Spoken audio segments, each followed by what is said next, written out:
पहले नवरात्रे पर अब हम दुर्गा सप्तशती का पहला अध्याय पढ़ेंगे। आप सब अपने हाथ जोड़कर माता के सामने अपना सर झुकाएं और उनका आह्वान करें। प्रथम चरित्र के ब्रह्मा ऋषि, महाकाली देवता, गायत्री छंद, नंदा शक्ति, रक्तदंतिका बीज, अग्नि तत्व और ऋग्वेद स्वरूप हैं। श्री महाकाली देवता की प्रसन्नता के लिए प्रथम चरित्र के जप में विनियोग किया जाता है। भगवान विष्णु जी के सो जाने पर मधु और कैटभ को मारने के लिए कमल जन्मा ब्रह्मा जी ने जिनका सत्वन किया था, उन महाकाली देवी को मैं सेवन करता हूँ। वे अपने 10 हाथों में खड़ग, चक्र, गदा, बाण, धनुष, परिध, शूल, भुशुंडी, मस्तक और शंख धारण करती हैं। उनके 3 नेत्र हैं। वे समस्त अंगों में दिव्य आभूषणों से विभूषित हैं। उनके शरीर की कांति नीलम मणि के समान है तथा वे 10 मुख और 10 पैरों से युक्त हैं। मार्कंडेय जी बोले, सूर्य के पुत्र सावर्णी जो 8वें मनु कहे जाते हैं, उनकी उत्पत्ति की कथा विस्तार पूर्वक कहता हूँ, सुनो। सूर्य कुमार महाभाग सर्वणी भगवती महामाया के अनुग्रह से जिस प्रकार मनवंतर के स्वामी हुए, वही प्रसंग सुनाता हूँ। पूर्व काल की बात है। स्वारोचिष मनवंतर में सुरत नाम के एक राजा थे जो चैत्र वंश पे उत्पन्न हुए थे। उनका समस्त भूमंडल पर अधिकार था। वे प्रजा का अपने औरस पुत्रों की भांति धर्म पूर्वक पालन करते थे। तो भी उस समय कोला विध्वंसी नाम के क्षत्रिय उनके शत्रु हो गए। राजा सुरत की दंड नीति बड़ी प्रबल थी। उनका शत्रुओं के साथ संग्राम हुआ। यद्यपि कोला विध्वंसी संख्या में कम थे, तो भी राजा सुरत युद्ध में उनसे परास्त हो गए। तब वे युद्ध भूमि से अपने नगर लौट आए और केवल अपने देश के राजा होकर रहने लगे। किंतु वहां भी उन प्रबल शत्रुओं ने उस समय महाभाग राजा सुरत पर आक्रमण कर दिया। राजा का बल क्षीण हो चला। इससे उनके दुष्ट, बलवान एवं दुरात्मा मंत्रियों ने वहां उनकी राजधानी में भी राजकीय सेना और खजाने को हथिया लिया। सुरत का प्रभुत्व नष्ट हो चुका था। इसलिए वे शिकार खेलने के बहाने घोड़े पर सवार होकर वहां से अकेले ही एक घने जंगल में चले गए। वहां उन्होंने विप्रवर मेधा मुनि का आश्रम देखा, जहां कितने ही हिंसक जीव परम शांत भाव से रहते थे। मुनि के बहुत से शिष्य उस वन की शोभा बढ़ा रहे थे। वहां जाने पर मुनि ने उनका सत्कार किया और वे उन मुनि श्रेष्ठ के आश्रम पर इधर उधर विचरते हुए कुछ काल तक रहे। फिर ममता से आकृष्ट चित्त होकर वहां से इस प्रकार चिंता करने लगे, पूर्व काल में मेरे पूर्वजों ने जिसका पालन किया था, वही नगर आज मुझसे रहित है। पता नहीं मेरे दुराचारी भृत्यगण उसकी धन पूर्वक रक्षा करते भी होंगे या नहीं। जो सदा मद की वर्षा करने वाला और शूरवीर था, वह मेरा प्रधान हाथी अब शत्रुओं के अधीन होकर ना जाने किन भोगों को भोगता होगा। जो लोग मेरी कृपा, धन और भोजन पाने से सदा मेरे पीछे पीछे चलते थे, वे निश्चय ही अब दूसरे राजाओं का अनुसरण करते होंगे। उन अपव्ययी लोगों के द्वारा सदा खर्च होते रहने के कारण अत्यंत कष्ट से जमा किया हुआ मेरा वह खजाना खाली हो जाएगा। ये तथा और भी कई बातें राजा सुरत निरंतर सोचते रहते थे। एक दिन उन्होंने वहां विप्रवर मेधा के आश्रम के निकट एक वैश्य को देखा और उससे पूछा, भाई तुम कौन हो? यहाँ तुम्हारे आने का क्या कारण है? तुम क्यों शोकग्रस्त और अनमने मन से दिखाई दे रहे हो? राजा सुरत का यह प्रेम पूर्वक कहा हुआ वचन सुनकर वैश्य ने विनीत भाव से उन्हें प्रणाम किया। वैश्य बोला, राजन, मैं धनियों के कुल में उत्पन्न एक वैश्य हूँ। मेरा नाम समाधि है। मेरे दुष्ट स्त्री पुत्रों ने धन के लोभ से मुझे घर से बाहर निकाल दिया। मैं इस समय धन, स्त्री और पुत्रों से वंचित हूँ। मेरे विश्वसनीय बंधुओं ने मेरा ही धन लेकर मुझसे दूर कर दिया है। इसलिए दुखी होकर मैं वन में चला आया हूँ।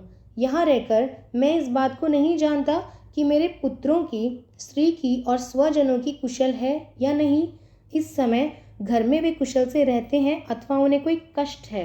वे मेरे पुत्र कैसे हैं? क्या वे सदाचारी हैं अथवा दुराचारी हो गए?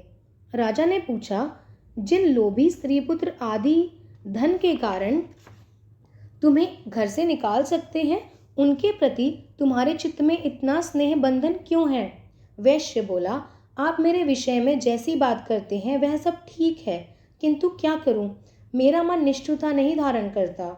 जिन्होंने धन के लोभ में पड़कर पिता के प्रति स्नेह, पति के प्रति प्रेम तथा आत्मीय जन के प्रति अनुराग को तिलांजलि दे मुझे घर से निकाल दिया है, उनके प्रति मेरे हृदय में इतना स्नेह है।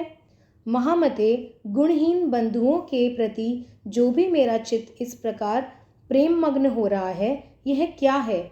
इस बात को मैं जानकर भी नहीं जान पा रहा। उनके लिए मैं लंबी सांसें ले रहा हूँ और मेरा हृदय अत्यंत दुखी हो रहा है। उन लोगों में प्रेम का सर्वथा अभाव है, तो भी मैं उनके प्रति जो मेरा निष्ठुर मन नहीं हो पाता, इसके लिए मैं क्या करूं? मार्कंडेय जी कहते हैं, ब्राह्मण तदंतर राजाओं में श्रेष्ठ सुरथ और वह समाधि नामक वैश्य दोनों साथ साथ मेधा मुनि की सेवा में उपस्थित हुए और उनके साथ यथा योग्य न्यायानुकूल विनय पूर्वक बर्ताव करके बैठे। तत्पश्चात वैश्य और राजा ने कुछ वार्तालाप आरंभ किया। राजा ने कहा, भगवान, मैं आपसे एक बात पूछना चाहता हूँ, उसे बताइए। मेरा चित्त अपने अधीन ना होने के कारण वह बात मेरे मन को बहुत दुख देती है। जो राज्य मेरे हाथ से चला गया है, उसमें और उसके संपूर्ण अंगों में मेरी ममता बनी हुई है। मुनि श्रेष्ठ, यह जानते हुए भी कि अब वह मेरा नहीं है, अज्ञान की भांति मुझे उसके लिए दुख होता है। यह क्या है? इधर यह वैश्य भी घर से अपमानित होकर आया है, इसके पुत्र, स्त्री और भृत्यों ने इसे छोड़ दिया है, स्वजनों ने भी इसका परित्याग कर दिया है, तो भी यह उनके प्रति अत्यंत हार्दिक स्नेह रखता है। इस प्रकार ये तथा मैं दोनों ही बहुत दुखी हैं। जिसमें प्रत्यक्ष दोष देखा गया है, उस विषय के लिए भी हमारे मन में ममता जनित आकर्षण पैदा हो रहा है। महाभाग, हम दोनों ही समझदार हैं, तो भी हम में जो मोह पैदा हुआ है वह क्या है? विवेक शून्य पुरुष की भांति मुझमें और इसमें भी यह मूढ़ता प्रत्यक्ष दिखाई देती है। ऋषि बोले, महाभाग, विषय मार्ग का ज्ञान सब जीवों को है। इसी प्रकार विषय भी सबके लिए अलग अलग है। कुछ प्राणी दिन में नहीं देखते और दूसरे रात में नहीं देखते, तथा कुछ जीव ऐसे हैं जो दिन और रात्रि में भी बराबर देखते हैं। यह ठीक है कि मनुष्य समझदार होते हैं, किंतु केवल वे ही ऐसे नहीं होते। पशु, पक्षी और मृग आदि सभी प्राणी समझदार होते हैं। मनुष्यों की समझ भी वैसी ही होती है जैसी उन मृग और पक्षियों की होती है, तथा जैसी मनुष्यों की होती है वैसी ही उन मृग, पक्षी आदि की होती है। यह तथा अन्य बातें भी प्राय दोनों में समान हैं। समझ होने पर भी इन पक्षियों को तो देखो, ये स्वयं भूख से पीड़ित होते हुए भी मोहवश बच्चों की चोंच में कितने चाव से अन्न के दाने डालते हैं। नरश्रेष्ठ, क्या तुम नहीं देखते कि ये मनुष्य समझदार होते हुए भी लोभवश अपने किए हुए उपकार का बदला पाने के लिए पुत्रों की अभिलाषा करते हैं? यद्यपि उन सब में समझ की कमी नहीं है, तथापि वे संसार की स्थिति बनाए रखने वाले भगवती महामाया के प्रभाव द्वारा ममतामय भंवर से युक्त मोह के गहरे गर्त में गिराए गए हैं। इसलिए इसमें आश्चर्य नहीं करना चाहिए। जगदीश्वर भगवान विष्णु की योग निद्रा रूपा जो भगवती महामाया है, उन्हीं से यह जगत मोहित हो रहा है। वे भगवती महामाया देवी ज्ञानियों की भी चित्त को बलपूर्वक खींचकर मोह में डाल देती हैं। वे ही इस संपूर्ण चराचर जगत की सृष्टि करती हैं, तथा वे ही प्रसन्न होने पर मनुष्यों को मुक्ति के लिए वरदान देती हैं। वे ही पराविधा, संसार बंधन और मोक्ष की हेतुभूता सनातनी देवी तथा संपूर्ण ईश्वरों की आधीश्वरी हैं। राजन ने पूछा, भगवान, जिन्हें आप महामाया कहते हैं, वे देवी कौन हैं? ब्राह्मण, उनका आविर्भाव कैसे हुआ तथा उनके चरित्र कौन कौन हैं? ब्रह्मवेत्ताओं में श्रेष्ठ महर्ष, उन देवी का जैसा प्रभाव हो, जैसा स्वरूप हो और जिस प्रकार प्रादुर्भाव हुआ हो, वह सब आप मुझे बताइए, मैं सुनना चाहता हूँ। ऋषि बोले, राजन, वास्तव में तो वे देवी नित्य स्वरूपा ही हैं। संपूर्ण जगत उन्हीं का स्वरूप है तथा उन्होंने समस्त विश्व को व्याप्त कर रखा है।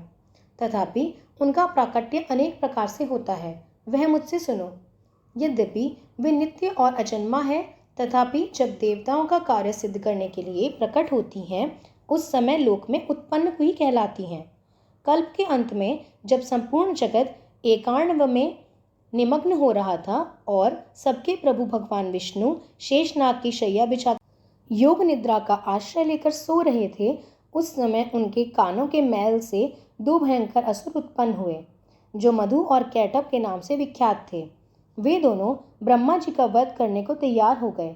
भगवान विष्णु के नाभि कमल में विराजमान प्रजापति ब्रह्मा जी ने जब उन दोनों भयानक असुरों को अपने पास देखा और भगवान को सोया हुआ देखा, तब एकाग्रचित होकर उन्होंने भगवान विष्णु को जगाने के लिए उनके नेत्रों में निवास करने वाली योग निद्रा का स्तवन आरंभ किया, जो इस विश्व की आधीश्वरी, जगत को धारण करने वाली, संसार का पालन और संहार करने वाली तथा तेज रूप भगवान विष्णु की अनुपम शक्ति हैं।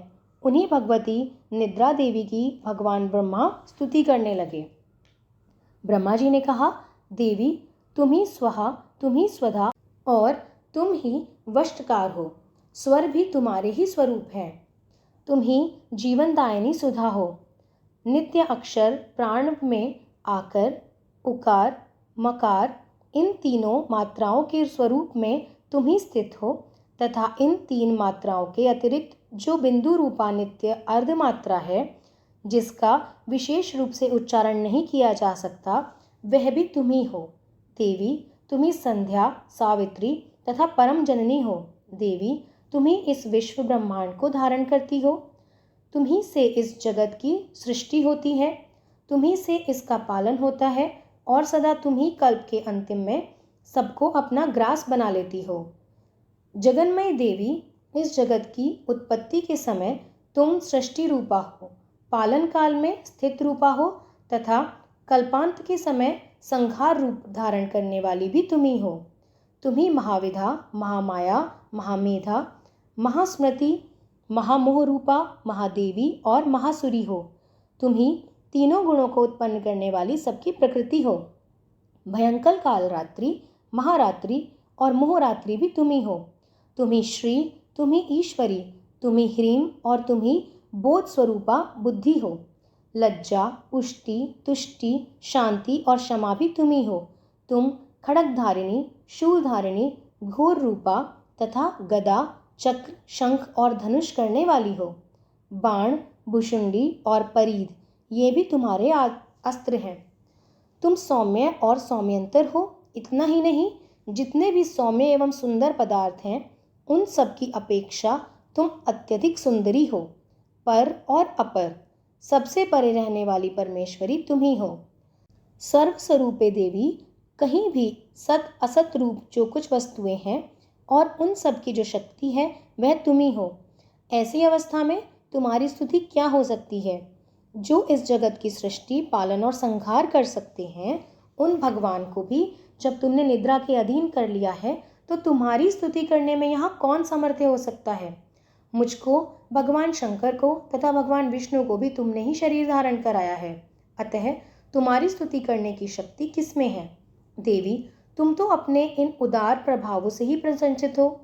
ये जो दोनों दुर्धर्ष असुर मधु और कैटभ हैं, इनको मुंह में डाल दो और जगदीश्वर भगवान विष्णु को शीघ्र ही जगा दो। साथ ही इनके भीतर इन दोनों महान असुरों को मार डालने की बुद्धि भी उत्पन्न कर दो।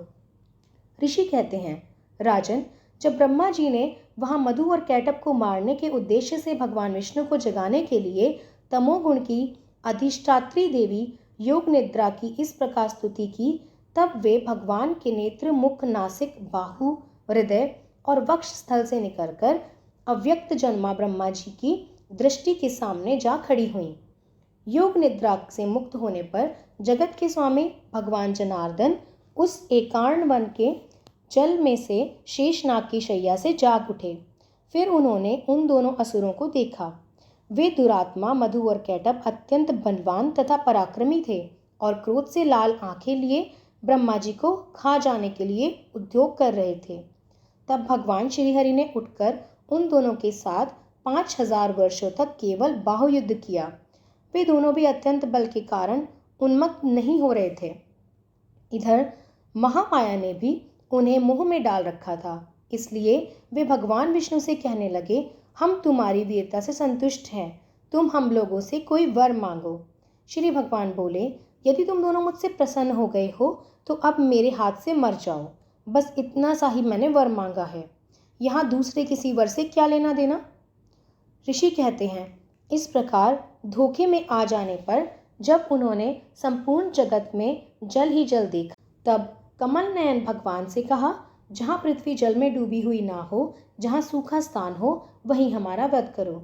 ऋषि कहते हैं, तब तथास्तु कहकर शंख चक्र और गदा धारण करने वाले भगवान ने उन दोनों के मस्तक अपनी जांघ पर रखकर चक्र से काट डाले। इस प्रकार ये देवी महामाया ब्रह्मा जी की स्तुति करने पर स्वयं प्रकट हुई थीं। अब पुनः तुमसे उनके प्रभाव का वर्णन करता हूँ, सुनो। इस प्रकार श्री मार्कंडेय पुराण में सावर्णिक मनवंतर की कथा के अंतर्गत देवी महात्म्य में मधुकैटभ वध नामक पहला अध्याय पूरा हुआ।